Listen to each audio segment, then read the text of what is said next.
My old childhood friend that I grew up with got married recently. And we both were born in South Africa. That's where I'm from. And I moved here a little bit before her, and then she kind of came a little bit after. And so we've been family friends for a long time. So she gets married. She invites us, and so I take my wife, and we go to my old church where I grew up to go see the wedding and everything. And it was kind of like going back to high school, or if you're still in high school, it's like going to high school. But I got to see all my old friends. I got to see these people that I haven't seen before in Coquitlam. And the whole time I'm sitting there with Carrie, my wife, I'm leaning over and I'm going, oh, that's this person. That's this person. Oh, that's Chad. She's like, oh, that's Chad. Do we like Chad? No, we don't like Chad. Because when I was in Sunday school as a kid, Chad told the teacher that I ate all the cookies that were in the thing and that I had to take this like time out, even though it was Chad the whole time. I was like, no, babe. I was like, Chad's the enemy. So as we're driving home after the wedding, I asked Carrie if she could drive so I can sit in the passenger seat on my phone because I want to creep all my old friends. I haven't thought about them in forever. I want to see what they're up to. And so I started looking through, and really what I'm looking for is I'm just hoping Chad works at like a Starbucks so I can go order a super complicated drink and then complain to his manager it wasn't done right. I might have some unresolved issues with Chad.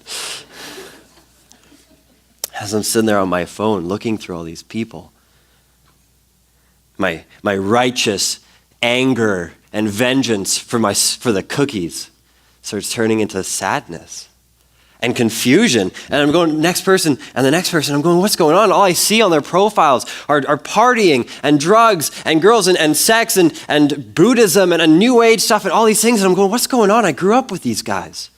I went to Bible study with them. I learned about the same Jesus that they learned about. I went to like Sunday school with this girl. What's going on? So I did what any good millennial would do who doesn't know the answer to a question. I Googled it. Here's what I found. Barna is a research group. They did a study. They do lots of studies on like kind of the state of religion. They did one on the generational exodus that's happening in the church. These are all American stats. What we typically find is that they're the same or even a little bit worse here in Canada because we're less religious. But what I found was that 60% of my friends, 60% of the people I grew up with, I went to Bible studies with, I went to Sunday school with, are leaving the church by the time they turn 35. And those 60% are giving reasons when asked, why did you leave the church? Their top two reasons, in no particular order, are that they believe that the church is hypocritical. And they believe that the church is irrelevant. When I was in high school, grade 12, I had this teacher, Mr. Baker, and he was awesome. And Mr. Baker spent most of English 12 trying to convince us students that there are worldviews and values that are manifested, that live and exist in stories that happen in writing. And so in TV shows and in movies and even in the songs we listen to and in the books we read, there's worldviews and there's values and belief systems that live in there. And they influence us. I thought he was like this crazy old man. And just for the sake of just us all being on the same page, a worldview is a set of beliefs and values that we have that kind of interpret how we understand and they influence how we interpret reality. So it's like a lens that you look through and that you understand and you kind of make sense of what you see in reality because of the values you have and because of the belief system you have. So here's an example. I'm a Christian. And so that comes with a whole set of beliefs and values, but one of the things or two of the beliefs that it comes with is that I believe that God is real, and I believe that he wants to be in relationship with us. He's a personable, knowable God who wants to be in relationship with us. And another thing that comes with it, another belief that I have, is that when I speak to him, or when anybody speaks to him, he listens. So if you were to take me with my lens that I have, my beliefs, and you were to drop me in a room with somebody who is on their knees praying to God, speaking out loud to an invisible God that we can't see, I'd be like, oh yeah, they're praying. Because through my beliefs, I interpret what I see, and I do that. So if you took somebody else, let's take a scientific naturalist, somebody that believes that the only thing in existence is the natural world. There's nothing beyond what we can't measure. It's all just molecules. There's no supernatural. There's no God. If you were to take them, drop them in the same room you just put me in, and they're sitting here looking at somebody kneeling and speaking out loud to some invisible God, they'd be like, no, this person's crazy. They're delusional. They're part of a brainwashing cult. The exact same situation as me, but for some reason we interpret these things differently. It's because we have worldviews. It's because we have values and belief systems that we see things through. As Mr. Baker was teaching me this, I thought, man, this guy's crazy, and he's old. And now as I'm getting older, I feel like I'm old now and I'm too young to feel that way, but I'm looking and I'm seeing it everywhere. And I'm trying to tell my friends, there's worldviews in everything that we do. There's these values and these belief systems that are in stories, that are in TV shows, that are in media, that are in the culture. I want to give you guys 2 examples. I just went on America's Top 40 pop music and just picked 2 random songs. Here's some lyrics from the first one. Who need a hero? Look in the mirror. There go your hero. Maybe you know the song. Pretty good song, actually. I kind of like it. But this, okay, so I took the full song. I'm just quoting a little bit. I don't have time to do the whole thing. But basically what's coming out of this is that the author is trying to say, be the change you want to see in the world. You want a hero? You be the hero. Look in the mirror. That's the hero, which isn't necessarily a bad message. But when you put it in the bigger framework, what we actually see is that there's this worldview called secular humanism, which basically believes that humans alone give meaning and value, and through moralism, we can control and shape our world and fate. And that there's no God, there's no deity, but we have meaning, we have value, and through moralism, through doing good things, we can control our world, we can shape our fate. Here's another one. I made my first million. I'm like, shoot, this is it. He didn't say shoot, but it's church. My brother-in-law actually loves this artist, and he listens to him all the time. So I went down to the States. We were visiting a little while ago, and he actually wanted to get this tattooed on him. But he finally got his first job, right? And so he's calculating. I've never seen this kid do math in my life, but all of a sudden, he's calculating how much money he's going to make if he works full-time, and if he doesn't take any vacation days, he can get this much. And he's like, yo, I'm going to make 24,000 ducats. That's what they call money. So if you ever hear kids talk about ducats, it's money. I said, I'm going to make 24,000 ducats this year. And I saw in his eyes, he was like, this is it. These worldviews, they shape and influence us and our kids. What we find in here is a form of hedonism. Hedonism essentially is saying that your life's purpose is to make yourself happy. That the greatest good that you can do is just to pursue the desires of your flesh. What hedonism does is it takes your decision-making process. Whenever you have a decision to make, you do a calculation in your brain. And hedonism takes you and it puts you at the center of your decision-making process. Do I want to do this? Well, I don't know. Is it going to make me happy? Yes, no, maybe. Do you tell your wife that she doesn't look good in that dress? Will that make you happy? Probably not. But if you tell her that she does look good in the dress and she buys it and it's really expensive, will that make you happy? Well, you're really just stuck there. I'm sorry for you. Get a new worldview. Hedonism puts you at the center of your decision-making process. So worldviews are everywhere in the culture that you go, whenever you're going out there in your work, whenever you watch TV shows, movies, you listen to songs, there are worldviews, there are belief systems, and they're out there in culture. And here's the thing about culture. Culture influences. And so either culture is influencing you or you are influencing culture. Why am I telling you this? Well, I'm telling you this because I believe that the church has a massive problem right now. A massive problem. The Western church as a whole, not just SouthRidge, but the Western church as a whole has a massive problem. We're experiencing a generational exodus right now where my generation, my friends, 60% of them are going to be gone by the time they hit 35. The generation after me, there's still stats kind of coming out, but the preliminary numbers look like 80% by high school will leave. There's this huge exodus of people leaving the church. We have this massive problem, and I think one of the reasons why is because right now in our culture, right outside these walls, in the Tim Hortons down the road, in your jobs, in your friendships with other people, in the TV shows we watch right now, there's a worldview of hedonism, and it's massive, and it's everywhere. And the message that we receive is do what makes you happy, do what's right for you. So what the church has done, sometimes I think definitely without realizing it, what we want to do is we want to reach these people outside our walls. We want to be outward. We want to reach these people. And so what we do is we try to speak their language. So we design our youth ministries. We design our other ministries. We design our preaching to market Jesus as the best commodity to make you happy. We market Jesus as the solution to your pursuit of being happy, of finding happiness. Now, here's the problem with that.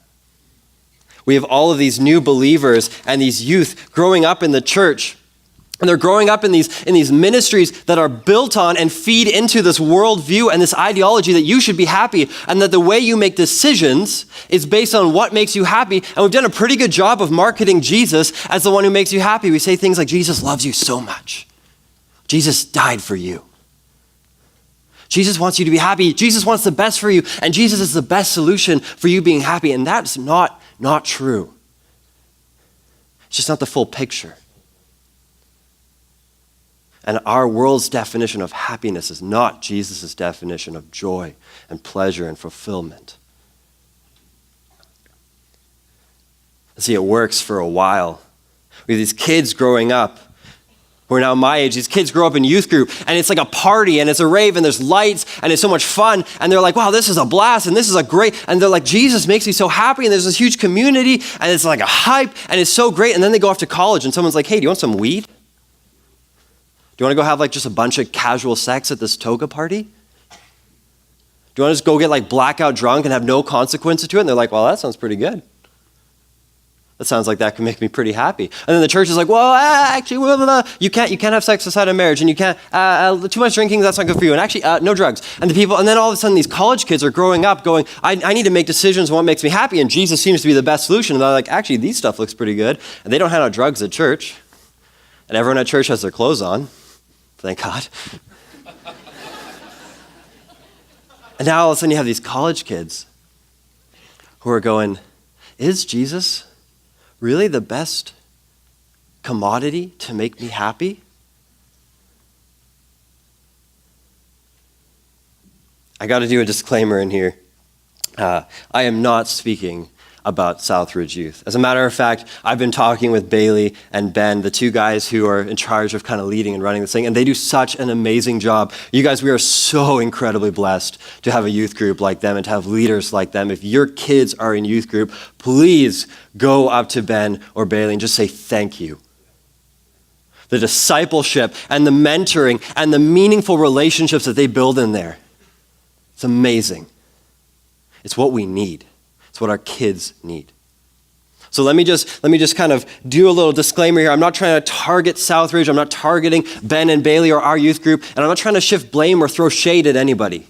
I'm just trying to bring to our minds and open our eyes to an issue that I believe is plaguing the church right now that we need to be aware of. So right now we have a generational exodus because all these kids have grown up this way, and now they're going, well, there's actually some better solutions out here than this. And so what they do is they leave the church because they're not happy with what the church gives them anymore. And then Barna goes and does a study to figure out what's going on. And they say, well, the church is irrelevant. But what some of them really mean when they tick that box is what they mean is that the church isn't the best solution for my happiness anymore. Therefore, the purpose, my life's purpose is revolving around me to be happy. And the church doesn't really serve that. So it's actually irrelevant to my life's purpose. And so now, yeah, the church is irrelevant. We worked ourselves into irrelevancy.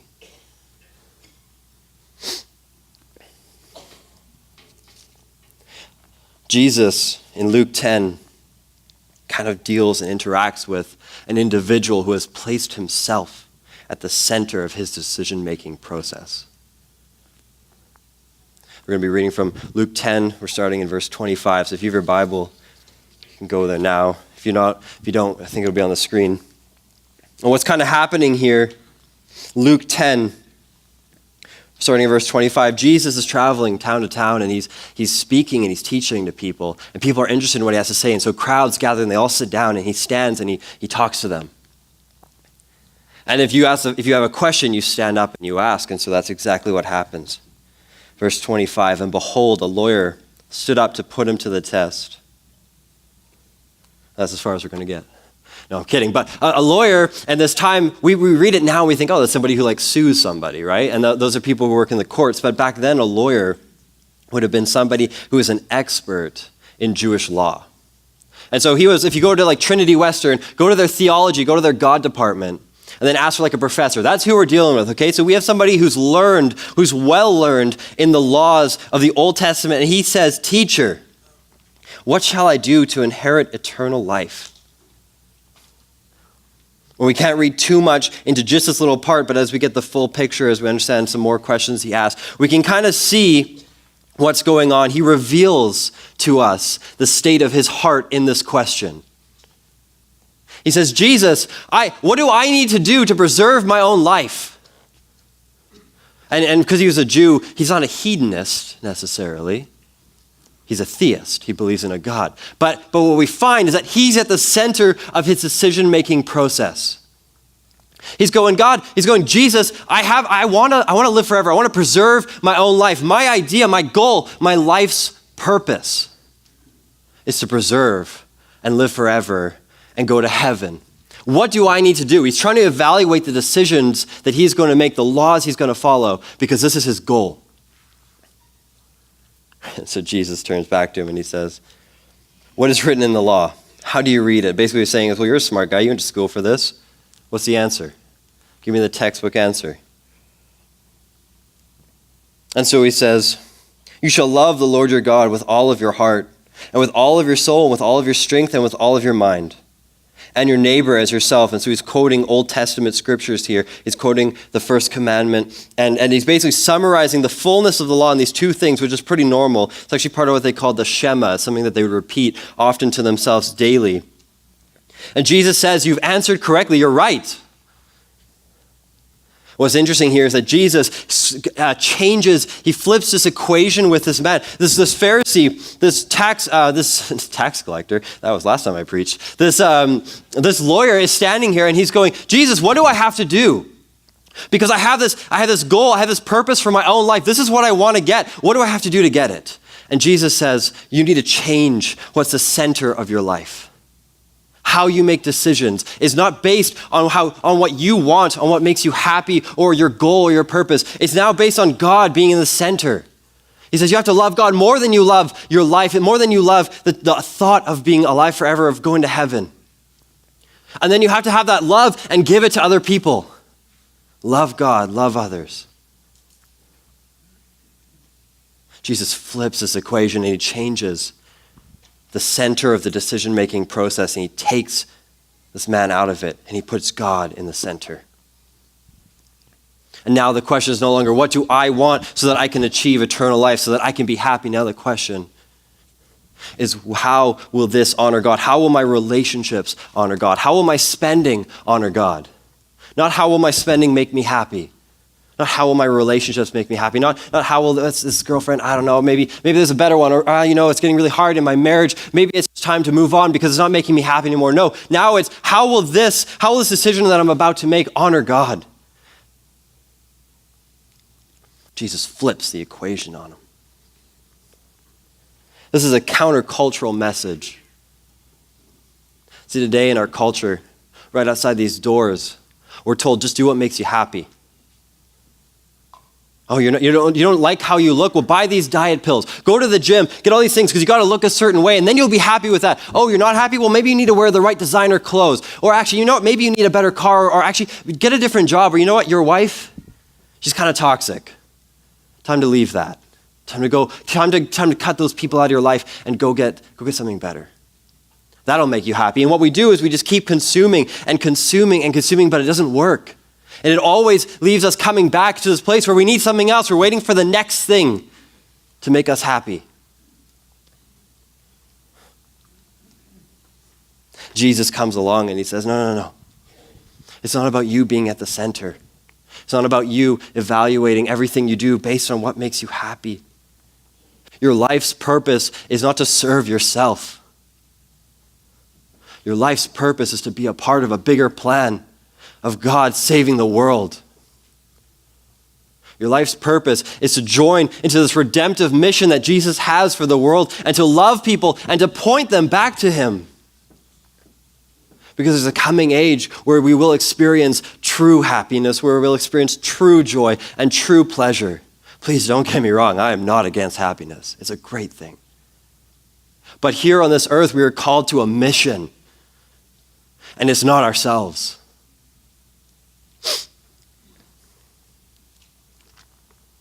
Keep reading. 29. But the lawyer, desiring to justify himself, said to Jesus, "And who is my neighbor?" A little context here.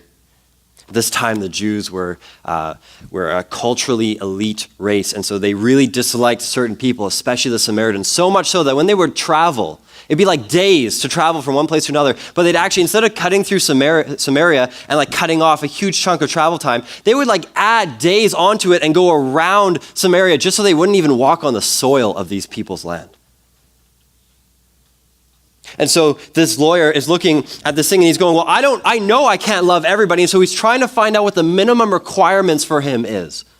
How little he has to do. So he's going, well, who's my neighbor? And what he's really saying is, who do I actually have to love? And who's out of that circle? Who do I not need to worry about? In response, Jesus tells him a story. He says, a man was going down from Jerusalem to Jericho, and this is long, winding, dangerous road, and these robbers and thieves were waiting for him. And they jumped him. They took his clothes, they beat him, they took everything he had, they left him naked and half dead, lying in the desert. He lay there with the sun beating down on him, an inch from his life, and he sees a figure coming down the road, and his heart starts beating and pumping, and he can't move, he can't speak, because he's paralyzed in the state of anguish that he's in and how hurt and damaged his body is. And as this figure gets closer, he sees it's a priest. Oh, thank God. It's a man of God. It's someone who works there. He for sure will come save me. And as this priest walks up to him, he sees this dirty, half-dead, beaten man, bloody and naked. And he goes to the other side of the road and passes by. Don't look, don't look, don't look. And the man's heart sinks. He thinks about his kids and his wife, and he prays to God, God, please, not here, not on the side of the road, but myself. And as he opens his eyes after praying, he sees another figure coming, and he goes, oh, and his heart starts to beat again. It gets closer, and he says, oh, it's a Levite. It's an assistant priest. It's one of the people who still works there. It's not full priest, but he's like, surely he will come and save me. He'll do this. And the Levite gets close enough, and he sees the body, and he too goes to the other side of the road and walks, and just don't look, don't look, don't look. And now the man's sure that this is his final day. Closes his eyes, and he gives up. And right before he breathes his last breath, he hears a noise. And there's somebody else who's coming, who's riding on some kind of animal, maybe a donkey, and he comes up and he goes, it's a Samaritan. There's no way. If a priest wouldn't save me, if a Levite wouldn't save me, there's no way a Samaritan will. The Samaritan sees this man and he has compassion on him. He gets off his animal and he binds up his wounds and he stops the bleeding and he pours wine onto his wounds to disinfect it and then oil to soothe it. And he puts him on his animal and then he walks him out to the nearest inn. And he gives the innkeeper money. He says, take care of this guy. Take care of him. Do whatever it takes. And even if it costs more than this, I'll come back in 2 days and I'll pay you whatever is owing. Jesus ends the narrative there and he turns his attention back to the lawyer. And he says, which of these three do you think proved to be a neighbor to the man who fell among the robbers? And the lawyer said, the one who showed him mercy. And Jesus says, yes, and you go and do likewise. And again, Jesus flips the question on the tax collector. Tax collector sits here and says, who do I have to love? Who are my neighbors? I'm trying to build some fences around here. I'm trying to figure out the minimum amount. And Jesus says, don't worry about who you have to love. Don't worry about who your neighbors are. Worry about being the neighbor. It's not about these fences of, okay, what do I have to do? And still he's sitting there with himself in the center of the equation going, I still want this end goal. So who do I have to take care of? Who do I have to love to put myself to make sure I get this thing? And then Jesus goes, don't worry about that. Put God at the center and love everybody and worry about you being the neighbor. Again, Jesus flips the question on him. I think it's so interesting that mercy is so closely tied to love. I was at a superstore a couple days ago. We were buying groceries. And there was this man, a couple people in front of us in the checkout, and he was just buying chicken broth and cheap noodles. He was this elderly man, and I remember him asking the cashier to double check the price of the chicken broth to make sure it was on sale and that it was 98 cents. And I thought that was kind of odd, and he looked up at me after he asked to make sure that it's that price. He gave me this smile, but I could tell he was embarrassed. And he does his order, and it costs $10.98, and he rumbles through his wallet, and he finds barely enough change. And I remember looking over at Carrie, and both of our eyes met, and we both were thinking the same thing. We're looking at this guy.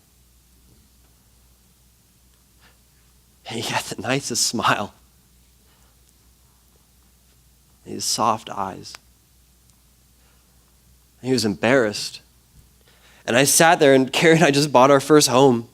We were moving in this whole last week, Saturday. Yesterday, we moved in all our stuff, and there's boxes on boxes on boxes of stuff.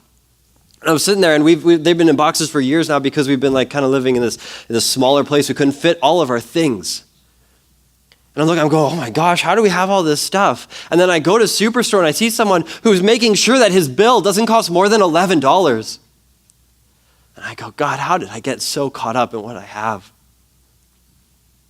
And I felt compassion in that moment for this man, but I knew in that moment that I couldn't pay for his meal or his groceries. I knew it wouldn't be appropriate. It would take away dignity, and it'd be embarrassing for him.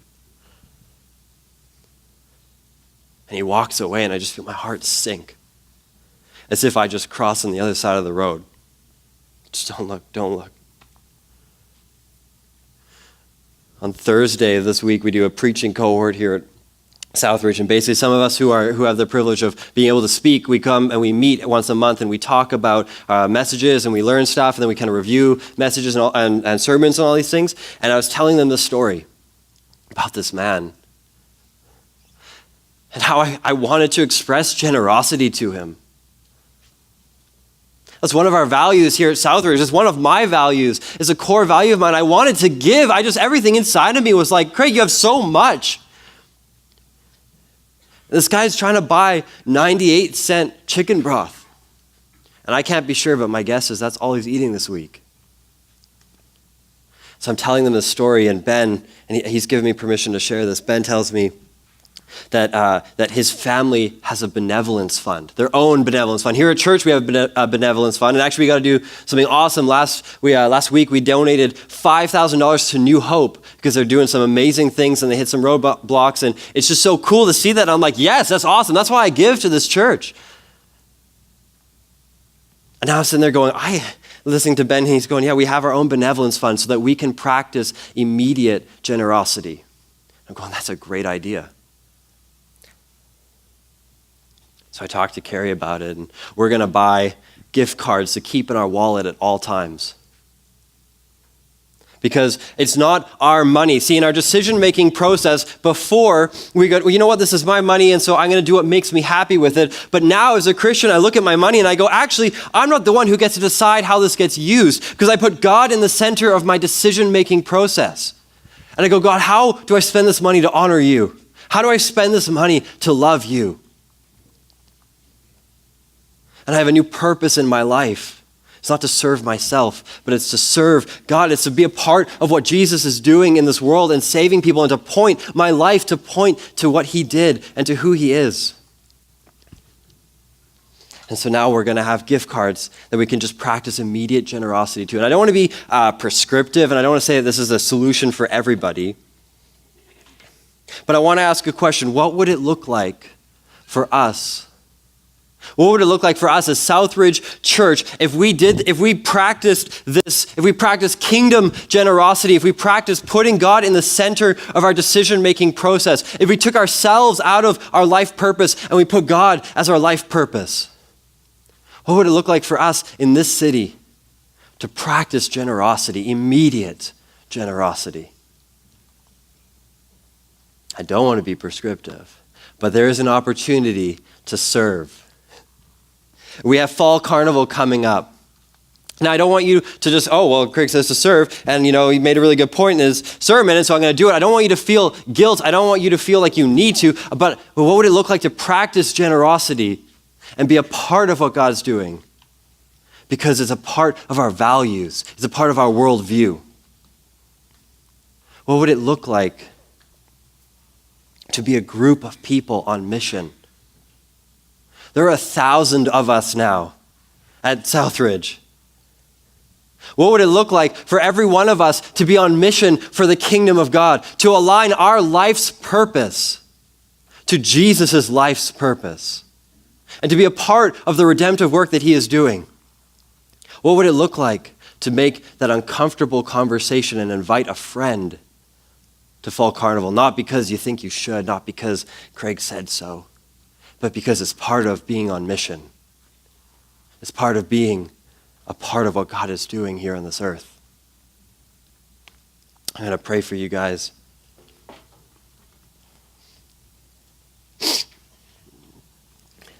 Jesus, I pray that you would help open our eyes to the worldviews that are in this world that we see, that influence us to change how we think. But I also pray, God, that you would open our eyes to the opportunities that you give us to be generous, to be on mission. God, I pray that we would align our lives to your life's purpose, to your mission that you had here on earth, to your redemptive story that you have.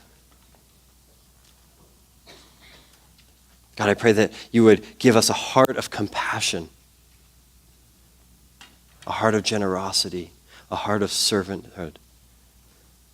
And I pray that we could influence Langley. I pray, God, that this church could be a church that moves and that changes the city and the landscape, and that people would know SouthRidge is, this thing happened, it was because of SouthRidge. And because of the people at this church, they're so generous and they always give. And my cousin's from there, and he always does these things. What would it look like, God, for us to practice that, to be changed by that?